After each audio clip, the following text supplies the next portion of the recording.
sisters, I'm sure we've all heard the news, and till now I cannot believe my eyes to look at the news to see millions of Egyptians celebrating on the fall of Hosni Mubarak. And I'd like to emphasise one thing. I was there for a week, and I'll give you a bit of my background. I lived in Egypt for 12 years. My father's Egyptian, and I consider myself Egyptian myself. And when we were at school, we had to stare at the picture and the portrait of Hosni Mubarak every day in top of that blackboard. I remember one day, the time of the Iraq War, we were all quite angry of what happened, and the class decided to revolt. So we took the picture down and started stamping our feet on it. After 20 minutes, we cleaned it and put it back up again, just in case the teacher saw us. Now look at today. We're looking at not only the fall of the dictator, but we're talking about a struggle that's been going on for 18 days. Day after day after day of layers and layers of people getting involved and suddenly realising that we do have the power to bring this tyrant down. And I'll tell you something. I've met yesterday, there was an anti-cuts meeting in Glasgow, and there's a lot of nurses obviously because of the NHS and what's happening, what the Tories are doing right now.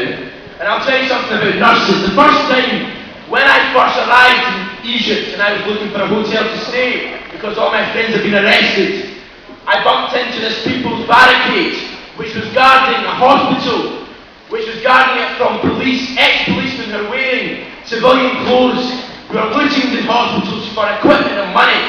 And what I saw on this barricade when I arrived and I said, I'm here to join the revolution. And he said, here, come and join us. And he gave me this big metal rod to protect and create a checkpoint, checking for these police officers that are patrolling. And on that checkpoint and barricade, we saw nurses swapping shifts to not only defend their patients in the hospital, but to defend their jobs, their people, the opportunity for us to rise up later on after destroying the Ministry of Interior. And that's why I call nurses who are there on the barricades, equipped, ready to stop the policemen looting their hospital as they've done before. And through the days I've been in Egypt, I've seen the Tahrir Square, Liberation Square. Obviously we've seen the scenes of that, and we can't really express it by words, to be honest. We're talking about layers and layers of new people coming along. We're talking about people from all classes getting involved. But one day I think was significant and what is more important. Except for, I think one thing we need to emphasise before I start is what brought the barrack down obviously was the protests and the youth movement. But I think we need to emphasise on the point of strikes and the organisation of labour. It doesn't matter how bureaucratic and how corrupt the labour organisations are. But when they did their strikes and they called for industrial action and pushed the movement to economic demand, then Mubarak realised that he needs to book his flight to Riyadh. He needs to book his flight to Saudi Arabia, because once the strikes happen, that's it. The country's an economic halt, and that's where Mubarak fell, that's where Ben Ali fell, and that's where the Egyptians realised that they had that power. The one day that was important was the day of barricades, where the reactionary forces grouped up to try and attack the square and push us out. And that's where you saw layers of people creating these barricades, from people from 12-year-olds up to 60, a woman throwing stones when she's like 60-year-old with a hijab next to a woman who's quite, middle class herself, breaking the pavement, making rocks herself. And I saw something.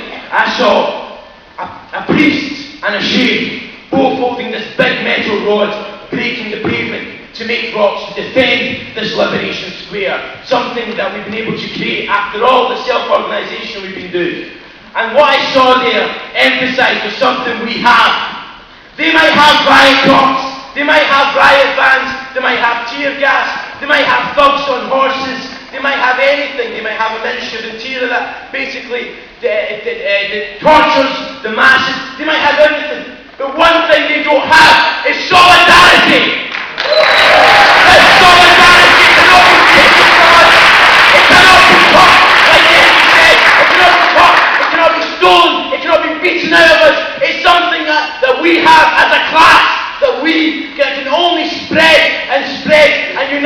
even more. This is why the issue of class is really important. Here is the conflict between the ruling class that's been oppressing us for years and years and years, and the class that has nothing and has been basically deprived from their rights, deprived from their opportunities, deprived from their jobs, deprived from everything. And only now we have realised that this solidarity is the only thing we can hold and the only thing we can use to fight back.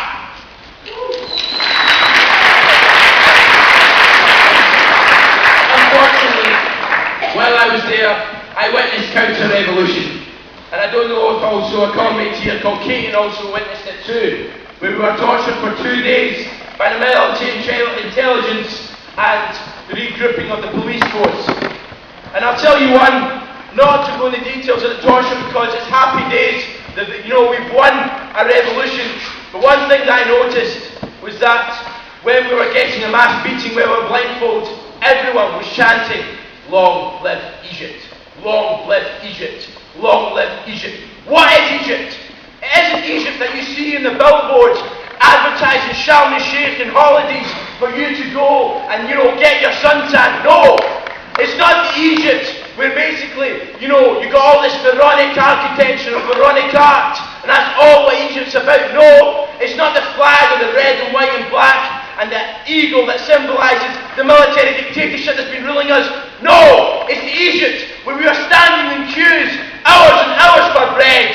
It was the queues that we stood there waiting for results from our secondary school, seeing what university we're going to get in, and are we going to get a job. It's the Egypt and it's the people who realise that they cannot get much if they don't have a contact in the army or a contact in the police force. It's the Egypt where we all are cramped in buses because there's no other transport to go about. That is the Egypt we are representing. That is the Egypt we symbolise. And that is why, while we were there chanting "Long live Egypt," it meant the people that were there, who were part of one class against another, against a class that's been oppressing us for years and years and years. And I'll tell you another chant that it's about, which is a very famous one, and that's "Sawra, Sawra, Sawra, Hadda al-Maut," and that means revolution, revolution, revolution till death.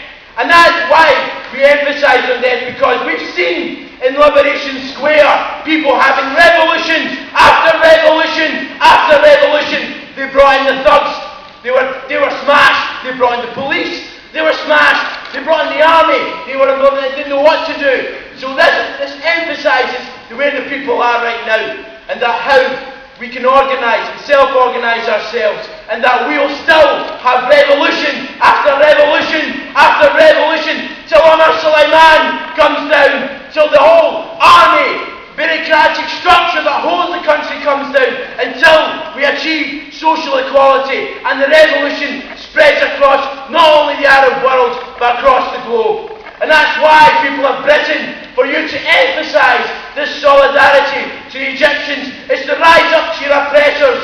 The ruling classes of the world are very weak, from Tunisia to Cairo to London. Look at David Cameron right now. We are part of one big struggle, and that is a result of an economic crisis.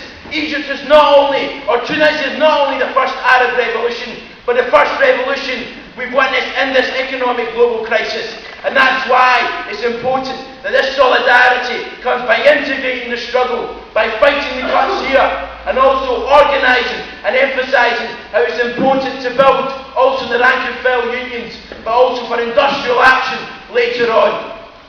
And I send this message of solidarity to Egypt. And I'll tell you one thing about these people who are struggling to hear. They have won! They have won! They have brought down the barrack! And to actually believe the fact that the dictator is down emphasises that there's a long road ahead, but the hardest has been done. We have brought him down, and soon we will be bringing the others down too. Thank you very much.